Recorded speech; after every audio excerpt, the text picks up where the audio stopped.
अरुण जी करनाल से। राधे राधे महाराज जी, आपके चरणों में कोटि कोटि प्रणाम। महाराज जी, जिस शांति के लिए हम सारी उम्र भागते रहते हैं वो हमारे अंदर ही है, तो इतनी बाद में क्यों पहुंचते हैं वहां तक? बाहर से आप भटक गए ना, अब इंद्रिय और मन बहिर्मुख हो गया। बहिर्मुख का मतलब संसार में। अब संसार में भटकने के कारण शांति तो अंदर है और भटक बाहर रहे।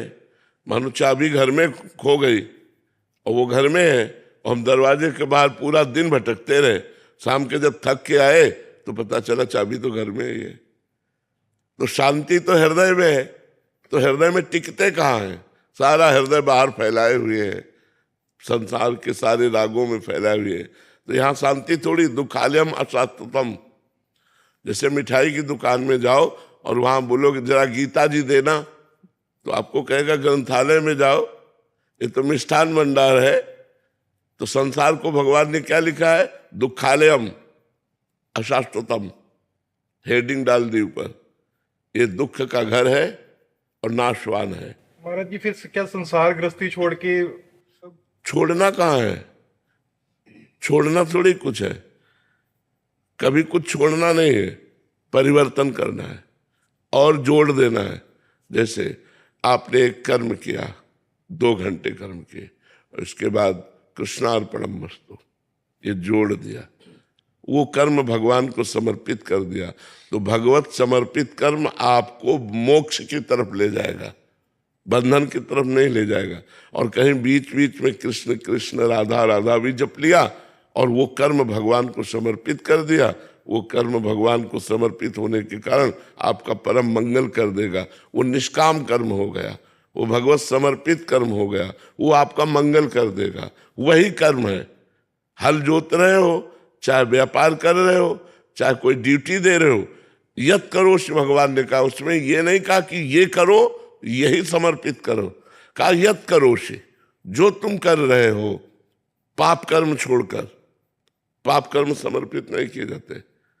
जैसे हम भोग लगाते हैं तो अभक्ष पदार्थों का त्याग कर देते हैं, मांस मछली अंडा लहसुन प्याज, इनका हम त्याग करके भोग लगाते ठाकुर को। तो ऐसे हम पाप कर्म का त्याग करके अच्छे कर्म, हर जगह अच्छे कर्म है। जैसे आप कोई सर्विस कर रहे हैं और उसमें से बेईमानी कर रहे हैं तो पाप कर्म कर रहे हैं। आप सर्विस कर रहे हैं, ईमानदारी से कर रहे हैं, वो धर्म कर्म है।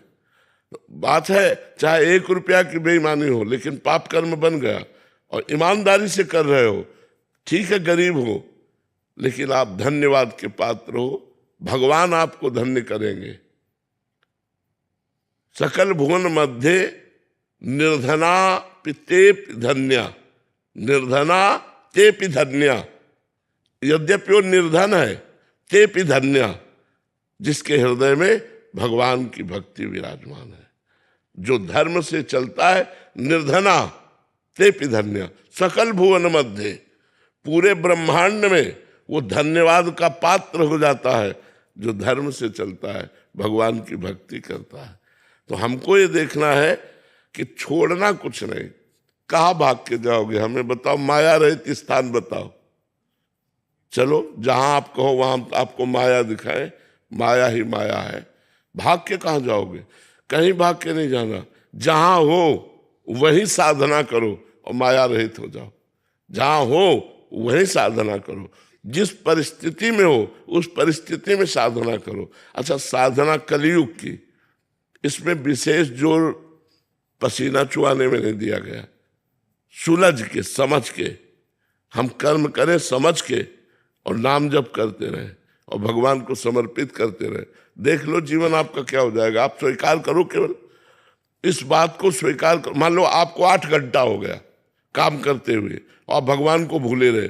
8 घंटा के बाद, हे करुणामय प्रभु, ये 8 घंटा संसार की सेवा ऐसी थी कि मैं आपको भूल गया। ये 8 घंटा कर्म, जो 8 घंटा समय है, वो मैं आपको समर्पित करता हूँ। आप करके देखो, सब लोग आप करके देखो, आपको कितना आनंद आएगा। छोड़ना नहीं, माया छुड़वाएगी।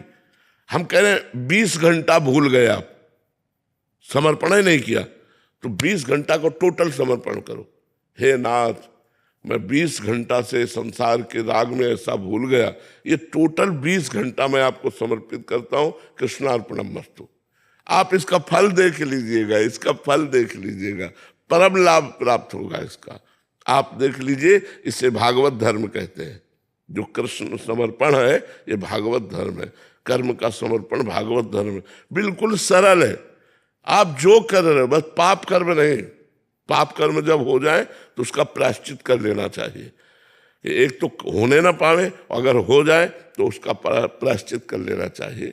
गंगा यमुना स्नान करके, कुछ पाठ करके, कुछ दान पुण्य करके उनको नष्ट कर देना चाहिए, जिससे हमें अगले जन्म का हिसाब न बन जाए वो पाप कर्म। तो पाप कर्म नष्ट कर दिया और सारे कर्म भगवान को समर्पित कर दिए और नाम जप कर रहे हैं, तो हमारा घर बैठे कल्याण हो गया। घर बैठे सबका कल्याण हो जाएगा। हमारी बात मान लो, राधा राधा जपो और अपने कर्मों को भगवान को समर्पित कर दो।